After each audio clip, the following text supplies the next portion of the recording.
Welcome to the Business SOS podcast. This is Rich Sierra with the Florida Small Business Legal Center. This is episode 137 of our Business SOS podcast. Thank you for listening, supporting me for the last 2.5 years. So last week, we began the series of buying a business. And where we left off, we were talking about the importance of due diligence and how that process should not be shortcutted or should not be skipped. And when I see in my practice that when I see deals that don't go well or end up in litigation, which is a big part of my practice, some of the mistakes that I see is that the buyer did not conduct the proper due diligence or conducted no due diligence at all. In some cases, the due diligence was done improperly. The questions were not asked, and it was just was not reviewed properly, and in a sense that some of the information was not given to the buyer, which led the buyer to make the wrong financial decision in buying that business. Or in some cases, as I mentioned before, there was too much reliance on the seller's representations and assurances that led the buyer to believe the information without verifying it. And when the buyer steps into this business and looks under the hood, so to speak, find out that the information that was given to him was not accurate. And that inevitably leads to a legal dispute. So, to recap what I mentioned last week, if you're going to buy a business, my recommendation is to get a CPA to help you and get also an attorney who has done this before, who is familiar with buying and selling businesses to help you with the due diligence process. It's a big financial decision to make, and my recommendation to always have professionals helping you on your side, your team, to help you, guide you through the process. It's not something that should be done alone. So I want to talk about a little bit difference between the asset purchase and the stock purchase. And they're both correct. There's nothing improper about doing either of them or incorrect about doing either of them. It depends what the goals are of the buyer in terms of buying the assets or buying the stock. So an asset purchase is exactly what it means. So you have a corporation in some cases, ABC Inc., and then the business runs through a DBA. And say it's a restaurant business, and you want to buy the assets of the business. What you buy is the inventory, you buy the goodwill of that business, you buy everything on that business becomes yours when you buy the assets, okay? The equipment, the lease is transferred to you, okay? The business license transferred to you. So you're running that business now as it's your own. What you do not buy is the entity. You don't buy ABC Inc. That's owned by a stock. The owners have stock. So that's the asset purchase. You transfer that in an asset purchase agreement. There's some of the documents that are prepared as well. But the entity still belongs to the owner. Then the owner does whatever the owner has to do to dissolve the company, wind it down, but then the funds goes to the company. They don't go to the individual shareholder. So that's one example. The asset purchase is a very simple example, but I just want to give you that in context. Now, a stock purchase that is different is that you are stepping into the shoes of that shareholder. So say you want to buy this restaurant, but you want to take the entity. You want to buy everything. And usually it's done, very commonly it's done when people are they needed to apply for an H-1B visa. And hopefully I'm doing the correct visa under immigration. But the visa, the investor visa, you go in and you need a business with payroll in order to qualify for some immigration status. So they need an entity in this case So the purchase, it is a stock purchase in order to acquire everything, the ownership of that business, everything goes with it. There's some pros and cons to do that. The advantage is if somebody steps in and wants the entity is that you already have the ownership. You don't have to start a brand new company. It's already established. The opposite to that is that when you step in, you take all potential liability that comes with it. As opposed to an asset purchase, you don't take any liability from ABC Inc. That's the new owner. That's the old owner. That's their responsibility. You're only taking out, separating the assets beyond yours. The entity belongs to the owner. In a stock purchase, you become the owner. So if there's any potential latent claims that have not been raised that come in later against the company, you have to respond for them to those. You have to respond to those claims because now you become the owner of the new company because now you own the stock. The funds in this case, the funds to buy the business go directly to the shareholder who's selling you his stock. It's just a little different, okay? Likewise, in a membership transfer agreement or a membership sale, in a case of an LLC, the funds go to the member of the LLC. So it's the same as a stock shareholder, but it's a member. So that is the distinction here. And then you become the owner of the LLC versus only taking the assets. That could be a separate discussion regarding the advantages of doing the stock purchase, the asset purchase. Maybe we'll bring a CPA here to help us at some point in terms of potential tax liability for both, et cetera, or advantages. We'll bring a CPA to help us with that. But just to kind of, for the context of this conversation, I wanted you to understand the difference between a stock purchase and an asset purchase. Most of the transactions we do are asset purchases. We're dealing with a stock purchase. The due diligence is a little bit deeper because you want to go back 5-7 years. In terms of, especially with taxes, you definitely want a CPA looking at those tax returns because you want to make sure that everything is perfect there and that you don't have a potential claim for unpaid payroll taxes for 5 years ago. Or you don't want anything that comes to you with respect to something that was not disclosed, or even the owner did not know. Because in Florida, you have 5-year statute of limitations for contract claims, and you have 4 years for most other claims. So if somebody fell in the premises, that reported, say, 3 years ago, okay, the owner may not know. So you want to make sure that you're protected, and an attorney can help you create certain buffers, so to speak, to protect you in the case something comes out after the fact, after you buy, to reduce your potential liability. That's more of a risk management issue, but that's why you want an attorney helping you with this, not do it on your own, especially if it's a stock purchase, because they're stepping into the shoes of that owner.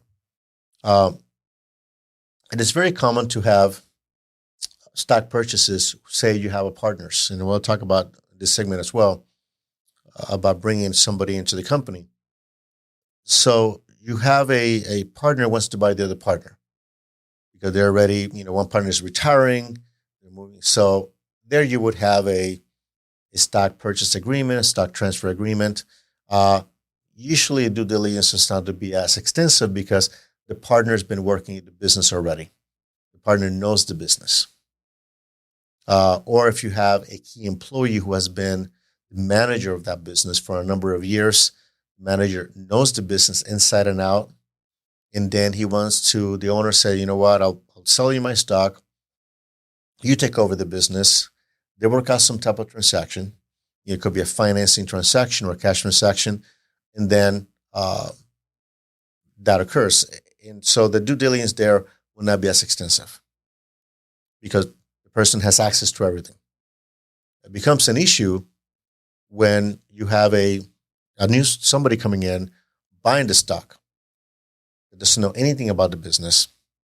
So due diligence has to be more extensive because you want to double check everything, especially with stock purchase, because you step into those shoes and you want to make sure what you're stepping into.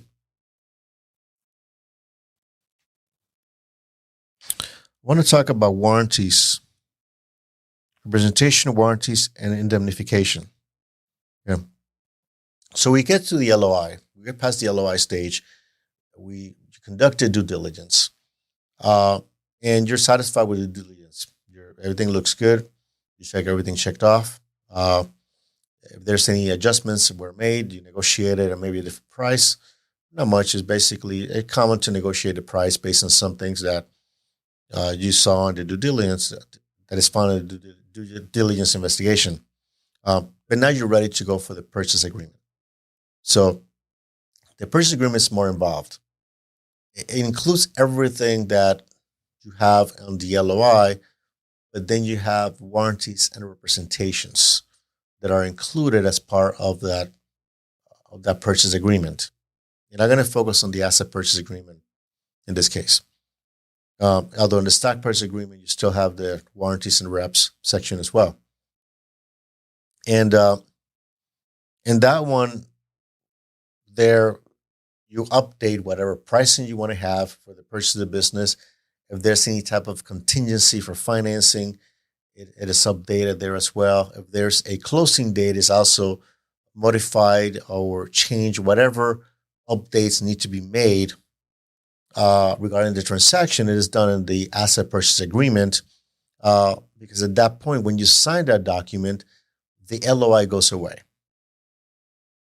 Okay? There's no longer an LOI because you have a new document to the merger clause. Any past agreements or representations, whether oral or written, are merged into this new document. So everything kind of transfers to the purchase agreement. So, and there's a section there that the seller makes warranties and representations. And one of them, there are several of them, okay?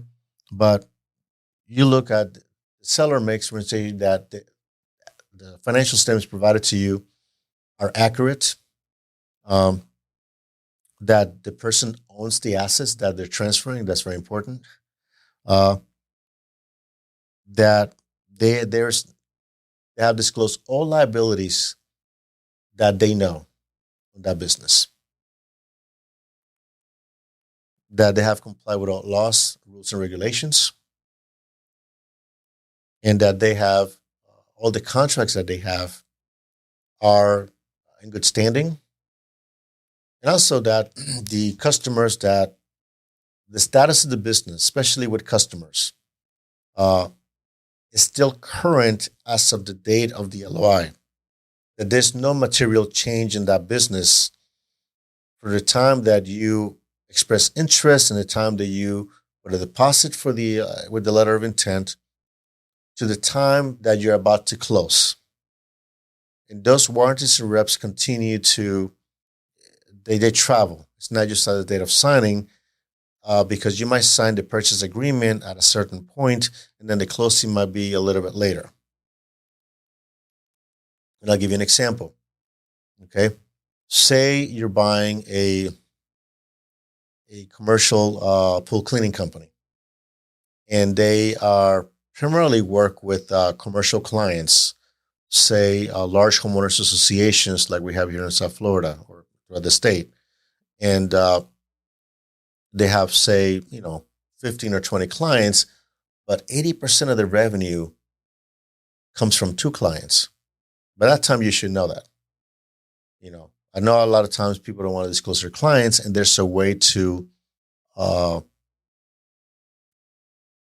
provide that information without disclosing clients, but at a certain point, you need to know who they are.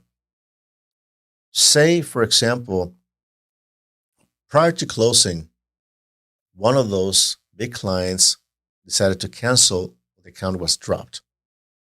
Okay? That's going to be a significant loss in revenue for that business. So in that case, you close. This happened before. You close in the business, and that's not disclosed to you as the buyer.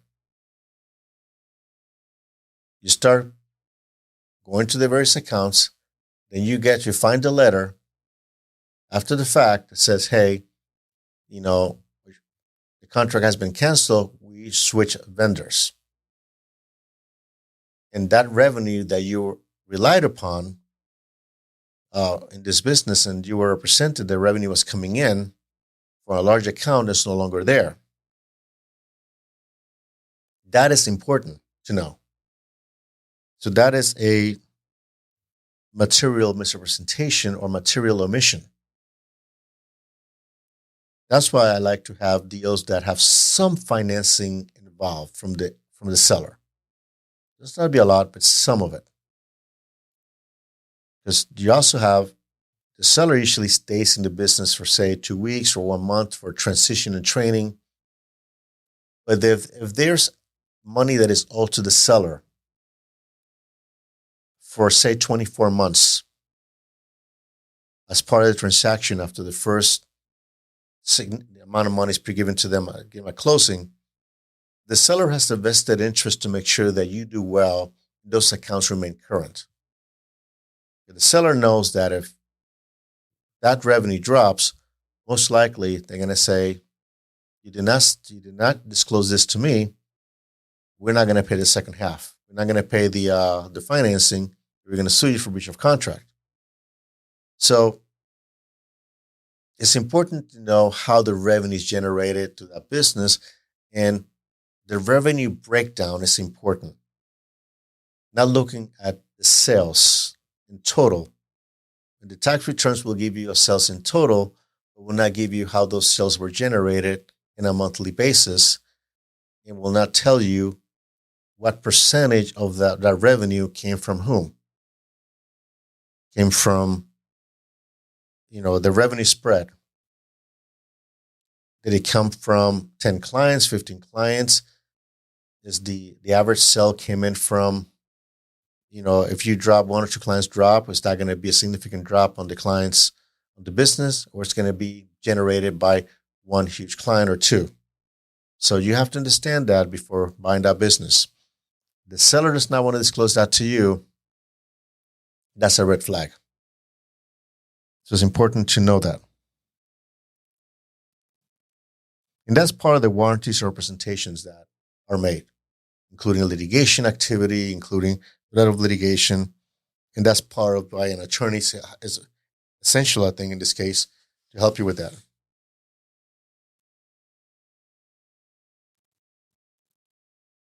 Now, something that is going to come up in these types of transactions is that how long will the seller have for a non-compete? Meaning that how long will the seller agree not to compete with that business? So what I recommend in those cases is to have a separate non-compete agreement. And I have had litigations on that before, in which the seller agrees not to contact those clients. Number 2, not to poach employees. Number 3, not to engage in the same or similar type of business directly or indirectly that compete in a specific area that will compete with that business. The non-compete has to be reasonable in scope and geographic limitation. But a separate non-compete agreement is important to have. What number of years, how long the non-compete should be, that's subjective. That's up to the type of business you have, the impact that this seller would have in contacting those business, and how long. You could have 3, 5 years for selling in a business. 5 years is reasonable. But that's subjective. You and your attorney should discuss what type of non-compete you want to require, and what they're willing to sign. And non-compete agreement is a separate issue of itself, and drafting those agreements. So that's a separate podcast. But you definitely want to have an attorney help you with drafting the agreement and putting in place the various provisions that allow you to enforce that agreement properly. So that's very important. So that's not something you want to just put in the purchase agreement. You'll mention it there, but you also want to have a separate non-compete agreement to protect you from the seller wanting to compete or directly or indirectly the business. And that means assisting somebody else to do the same business or sharing the client list. I can tell you stories. Okay, but you get my point that is very important.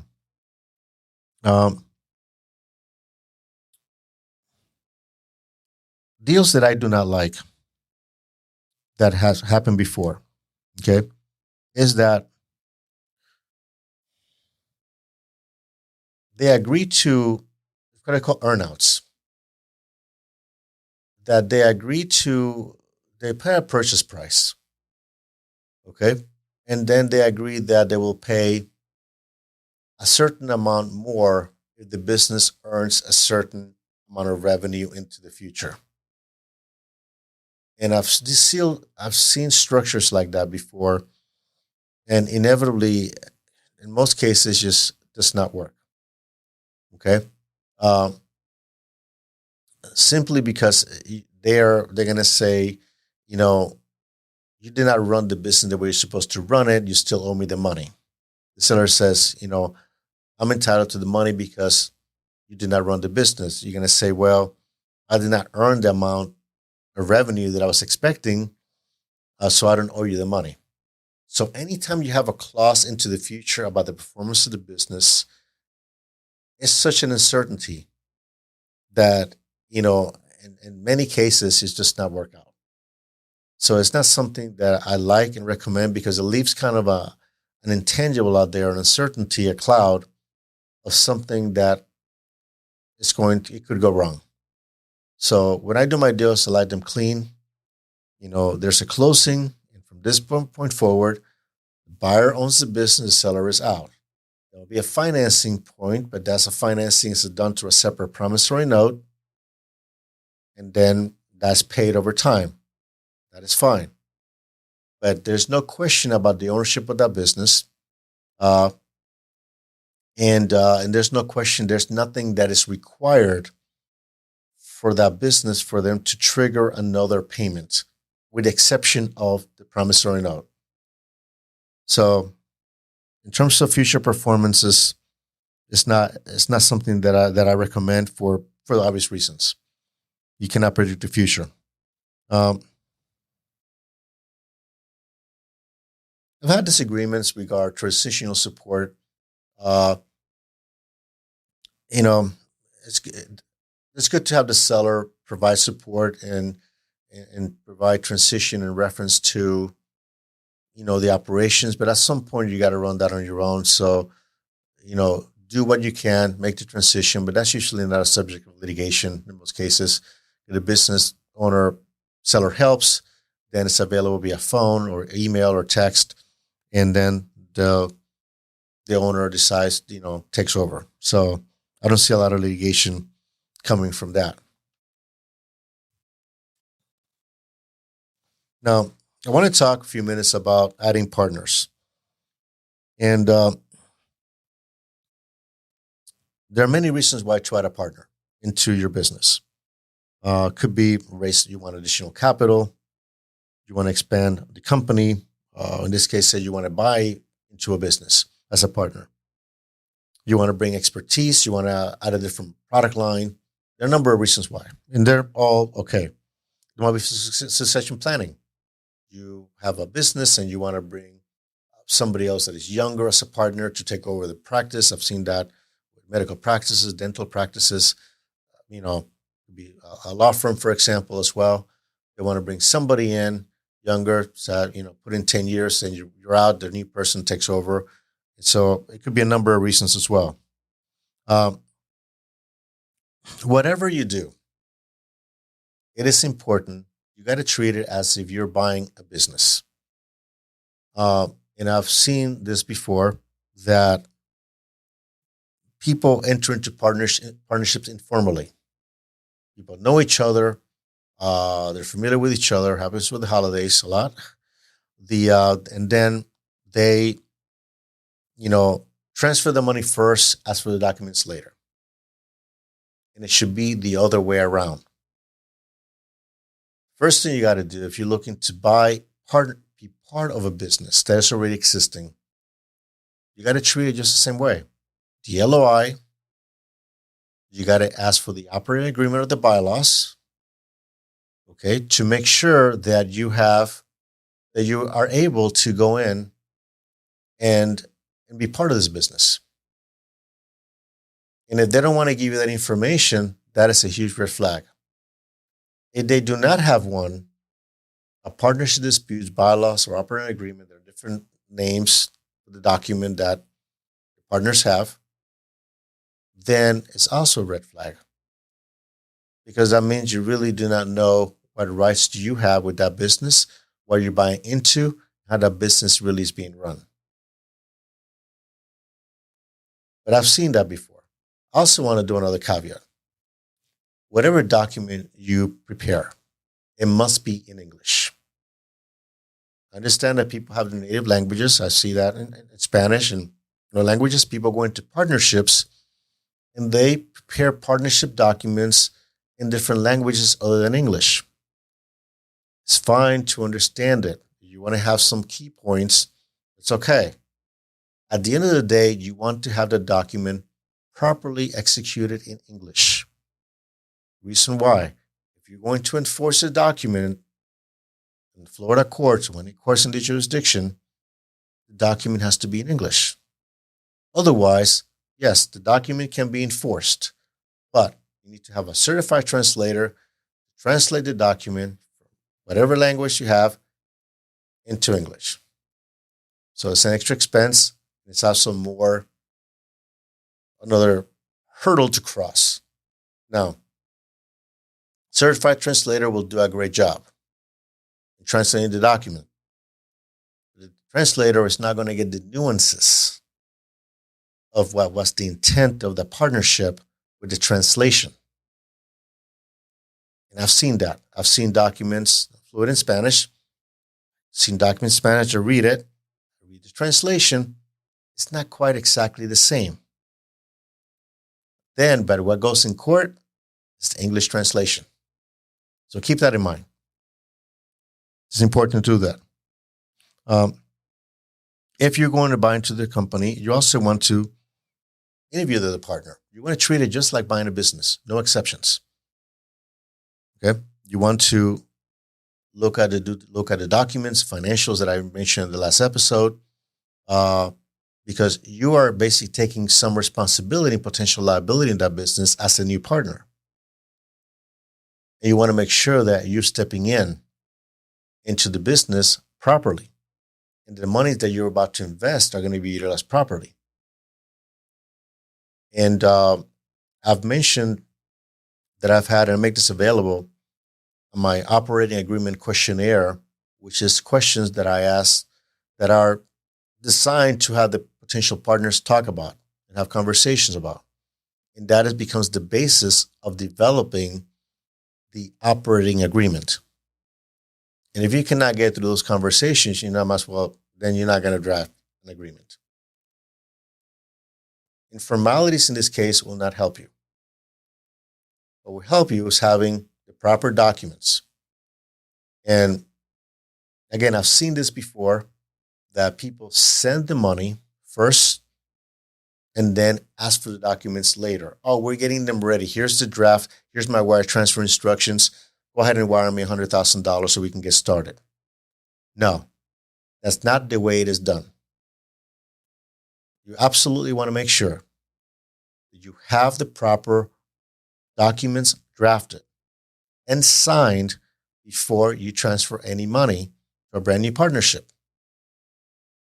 The motivation is not going to be there once you give the money. And it seems like common sense. But the reality is happens all the time. And when the new person, the buyer of this partnership, doesn't get the agreements or gets agreements and drafts and then never gets an agreement, and then find out the money was used for something else, not for the business, not getting any revenues, any dividends, then that's when I get the call. That could have been avoided. And in most cases, this is when it's done, people that they know each other. Because familiarity. You don't want to offend somebody by saying, hey, let's get an attorney, let's get this drafted properly. No, listen, if somebody's going to get $100,000 from you, it's okay if they get offended. If you ask them, I want to get this document signed. If they're that offended, then perhaps that partnership is not good for you. So you got to protect yourself and use common sense. If you want to get a partnership, you want to buy into a business, go ahead and get the document signed. The other hand as well, if you're the one bringing somebody into your business, it is into your best interest to have those documents properly signed and make sure the expectations are met before you accept any money from anybody. It just keeps things clear. It keeps things, it avoids a lot of mistakes and will certainly avoid litigation. If you cannot get through the paperwork or before going to a partnership, that partnership is not going to work for the most part. So I cannot emphasize enough. Get the documents ready. Do your due diligence before you bring a partner into your business. And we talked last week about the deadlocks, what happened with deadlocks and partnerships and the mistakes. But I cannot emphasize enough that if you're going to buy into a business, into a partnership, treat it just like you're buying into a business because you are buying into a business. And it's also make sure that the landlord of that building also knows. Leave you with this last point. I have situations where a partner comes in, they buys into a business, sends the money, but the landlord is not notified. In most commercial leases, you have provisions that state if you bring a partner anything over 10%, you have to notify us. Otherwise, it's a violation of the lease. It's very important because say you buy into this business, something happens, your partner locks you out of the business, which has happened. You want to go to the landlord and say, hey, I'm a partner in this business. I need a key. Landlord will tell you, who are you? I did not know that you bought into this business. You're not in the lease. You're not getting a key. And they violated the lease. So all these situations have happened. So I'm not sharing this with you as a theoretical example that actually I've faced in my 21 years of practice. So I hope this information was helpful to you. I'll leave you with this. I thank you again for listening. Hope that you got something out of this. And if you have any questions about any topics that I covered in this podcast or any other podcasts that I share with you, please, my email is rich@richsierra.com. Again, it's rich, R-I-C-H, @richsierra.com. My phone number is 866-842-5202. If you have any legal questions or you have any legal issues you'd like to discuss with us, my website is floridasmallbusinesslegalcenter.com. We're in Facebook at FSB Legal, as well as Instagram.